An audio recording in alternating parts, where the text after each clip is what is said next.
नमस्कार विद्यार्थी मित्रो, आज आपण इयत्ता 10वीच्या परीक्षेला सामोरे जात आहोत। तर 10वीच्या बोर्ड परीक्षेतील पहिला मराठीचा पेपर सोडवत असताना कोणती काळजी घ्यावी या पद्धतीचं एक विश्लेषण आपण करणार आहोत। तर सर्वप्रथम उत्तरपत्रिका जी आहे ही उत्तरपत्रिका आपल्याला मिळाल्यानंतर जसं समोर दिसते त्या पद्धतीनं आपल्याला 3 रेषा मारून घ्यायच्या आहेत। डाव्या बाजूला उत्तरपत्रिकेच्या 1 2 3 त्याच्यामध्ये पहिलं जे आहे ते मुख्य प्रश्नासाठी पहिला रकाना आहे, त्याच्यानंतर अ आ इ जे उपप्रश्न असतील त्याच्यासाठी दुसरा रकाना आणि तिसरा रकाना जो आहे तो अंक घालण्यासाठी उपप्रश्नाचे अशा पद्धतीने आखायचं आहे। तर आपल्याला एक आदर्श नमुना उत्तरपत्रिका समोर दिसते, त्या पद्धतीने आपण पहिल्या 1 तासामध्ये एकूण प्रश्नपत्रिकेचा विचार करता मुख्य 5 प्रश्न आहेत, त्यापैकी पहिला आणि दुसरा प्रश्न काही झाल्यास पहिल्या 1 तासामध्ये सोडवायचा आहे। तो सोडवत असताना समोर जसं आपल्याला दिसतंय त्या पद्धतीनं प्रश्न 1 अगदी पहिला आणि दुसरा हे 2 प्रश्न सलग पहिल्या तासामध्ये सोडवायचे आहेत।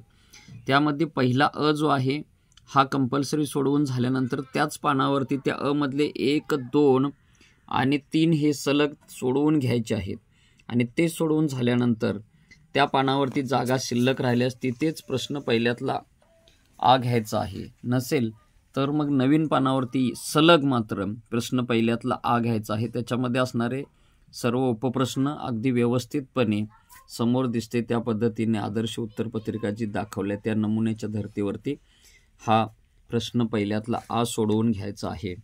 त्याच्यानंतर आपल्याला याच प्रश्न पहिल्यातला ई जो आहे तो सुद्धा या ठिकाणी समोर दाखवलेल्या पद्धतीने सोडवत जाऊन आपण याही प्रश्नांची सोडवणूक करायची आहे।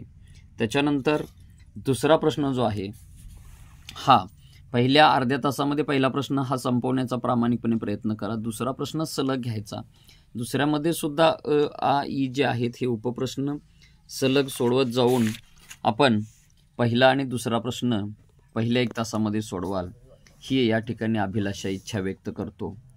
आणि दुसरं महत्त्वाचं जे कीवर्ड असतील त्यांच्या खाली पेन्सिलने अंडरलाईन मारायचा प्रयत्न केला तरी अधिक चांगलं होईल।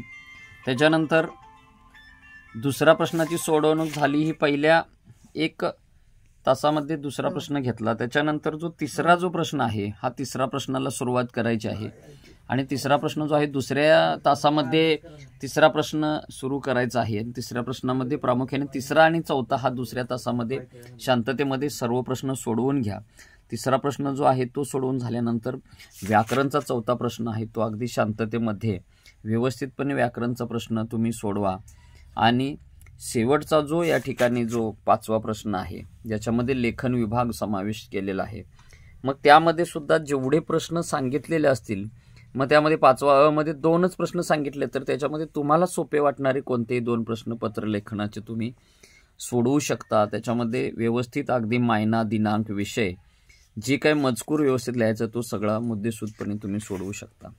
त्याच्यानंतर सारांश लेखन किंवा जाहिरात लेखन वगैरे असते, तर सारांश लेखन जे आहे ते किंवा पत्रलेखन घेऊ शकता। आ मध्ये तुम्हाला जाहिरात लेखन असते, तुम्ही जर चांगल्या पद्धतीने जाहिरात करू शकत असाल तर ते करू शकता। बातमीचं लेखन आहे किंवा कथा लेखन आहे, तर या 3 गोष्टीपैकी तुम्हाला यापैकी कोणत्याही 2 कृती सोडवायला सांगितलेल्या आहेत तर त्या तुम्ही सोप्या वाटणारे सोडवू शकता।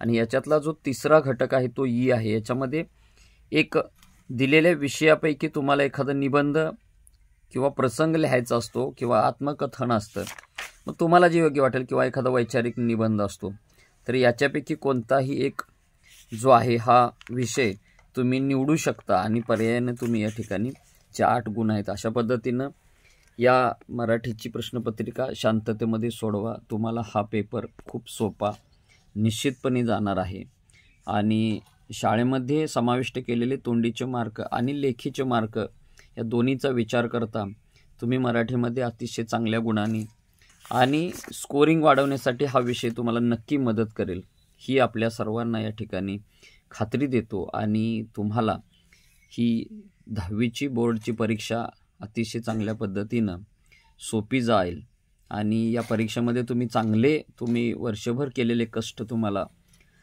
निश्चित फळाला येतील आणि तुम्ही चांगल्या गुणांनी उत्तीर्ण व्हाल ही अपेक्षा व्यक्त करतो।